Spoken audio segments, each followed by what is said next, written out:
তো আপনাকে এই প্রশ্ন করার জন্য আন্তরিক ধন্যবাদ জানাচ্ছি। আপনি জানেন আজকে 5ই আগস্ট, বিগত 2024 সালে এই 5ই আগস্টে বাংলাদেশের রাজনীতির প্রেক্ষাপটে একটা টার্নিং পয়েন্ট চলে আসে।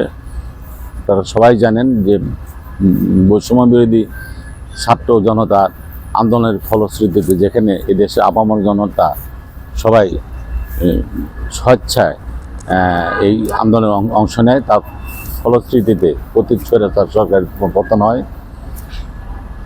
অতীব সত্য কথা যে এই আন্দোলনের পূর্ববর্তী সময় সকল বিরোধী দলের সম্পর্কে একটা যে সুসম্পর্ক ভাব ছিল, আজকে আমরা সেটা লক্ষ্য করতে পারছি যে সুসম্পর্ক ভাবটি নেই। এখন আমার অবজারভেশন যেটা হলো যে আমাদের দেশের জন্মলগ্ন থেকেই দেশি এবং বিদেশীয় চক্রান্তে আমরা আমাদের আকাঙ্ক্ষিত জায়গায় পৌঁছতে পারি না।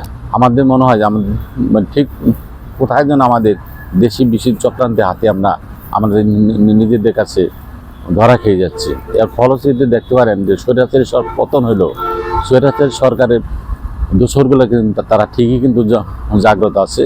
তাদের মূল উদ্দেশ্য হলো যে এই বৈষম্য বিরোধী ছাত্র জনতা আন্দোলনের ফলে যে একটা রাজনীতিতে বাংলাদেশের টার্নিং পয়েন্ট চলে আসছে এবং তার ফলশ্রুতিতে যে অন্তর্বর্তীকালীন সরকার গঠন হয়েছে, সে অন্তর্বর্তী সরকার গঠন হওয়ার ফলে এই অন্তর্বর্তী সরকারকে বিব্রত করা এবং আমাদের যে সর্বদলীয় যে একটা রাজনৈতিক প্রেক্ষাপটটা ছিল, যে আমাদের একটা সহমর্মিতা বা সদ্ভাব ছিল, সেই জিনিসটাকে কেটে ওঠা এবং এই বৈষম্য বিরোধী ছাত্র আন্দোলনের যে ফলালাভটা সেটাকে ভুলণ্ঠিত করা। এবং এই পরিপ্রেক্ষিতে আমি যে জিনিসটির কথা বলতে চাই যে সেটা হলো বাংলাদেশ